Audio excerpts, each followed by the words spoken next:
Hello again. Mama has a few more memories she wants to share with you. When you send your young son out to buy his first used vehicle after he has saved money forever, you never know what's going to come home. At our house, who should drive in but our son in a hearse? At least the high school was glad to have it. I think it figured into a couple of parades. Imagine a hearse parked at the front of the house all the time.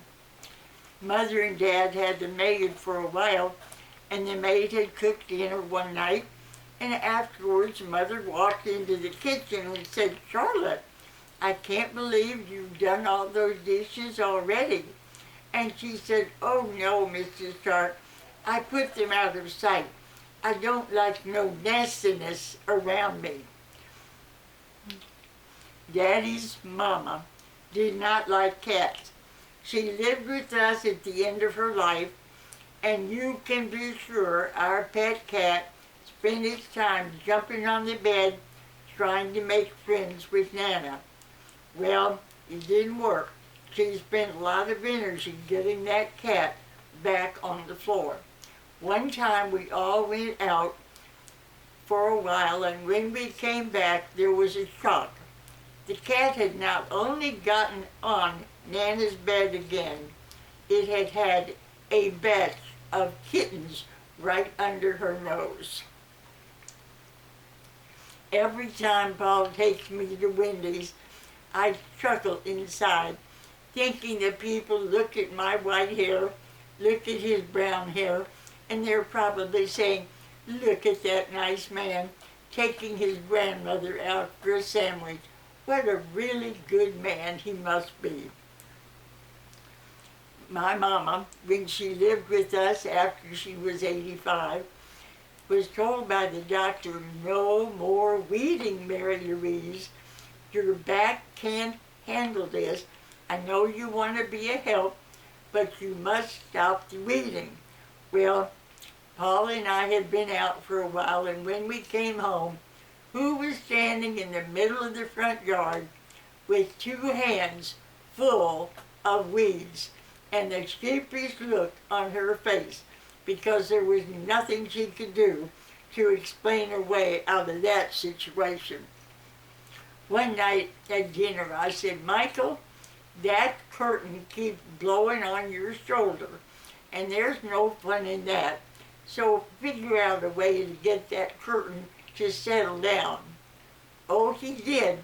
In a little while I looked at him and looked at the curtain. He had tied gently one of his pet snakes around the curtain, and it was holding it in order.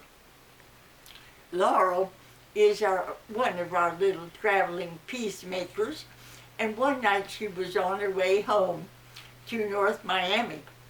Who should she see at the side of the road but a healthy group of KKK people done up in those white outfits. Laurel pulled her car over, climbed out, walked up and said, "Who can tell me where the leader of this group is?" They quickly told her, and she went over and said, "Sir, I want to tell you, I live in North Miami. Yes, a lot of black people live here too. We do not have any trouble whatsoever, so please go away."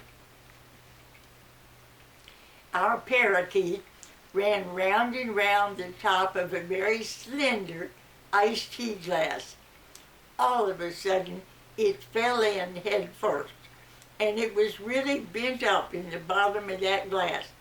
But it struggled around, and we helped it get out, and a rather upset expression on its face, it ran behind the refrigerator for a time. And when it came out, it was dragging a dust kitten with its tail.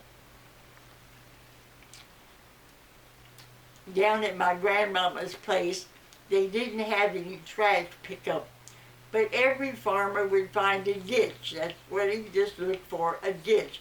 And they would put things in the ditch that they couldn't burn up.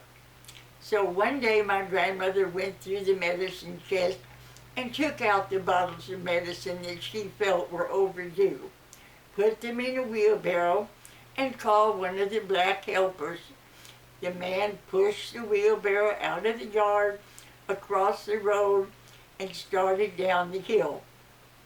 And suddenly he said, "Oh God, oh God, I wish I was sick, and then I could use this good medicine." A salesman came one night to try to talk me into buying some insurance. Mary was very little at the time. As soon as the man got settled in his chair, ready to give his insurance speech, Mary marched up to him and said, "Are you married? You know, my mother is hunting for another husband." I was walking in the mall one night with a friend, and she said, "Stop." She said, "The model in that display window is alive." I said, "What?" So I took a look at the model and I said, "She's not only alive, this year she is my teacher's aide." What a surprise. There is an upstart in Atlanta, Georgia, and she has pink hair. She won't be hard for you to find. She knew that for 92 years I have had the prize of being the woman who can walk barefooted and make both of her big toes stand up straight as she walked. Nobody ever challenged me. Oh, not until this upstart arrived in Florida to visit. Without saying a word, she sat there and, without touching it, made the second toe of her foot lift up and lay down on the big toe. She actually crossed her toes, and then and there I knew I had lost my place in history because of this little pink-haired girl who plotted it all against me.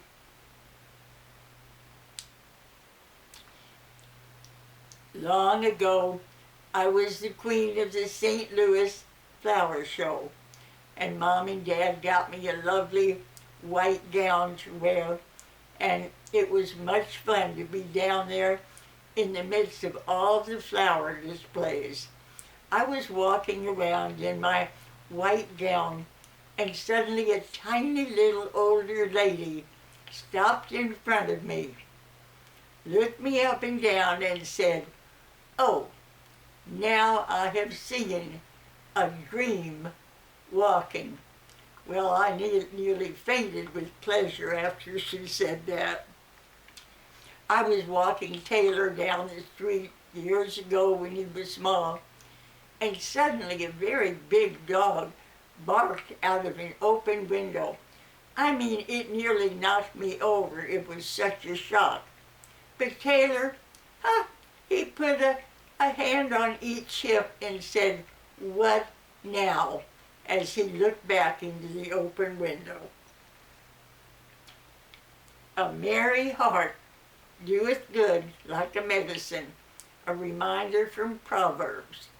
A merry heart doeth good like a medicine. Bye.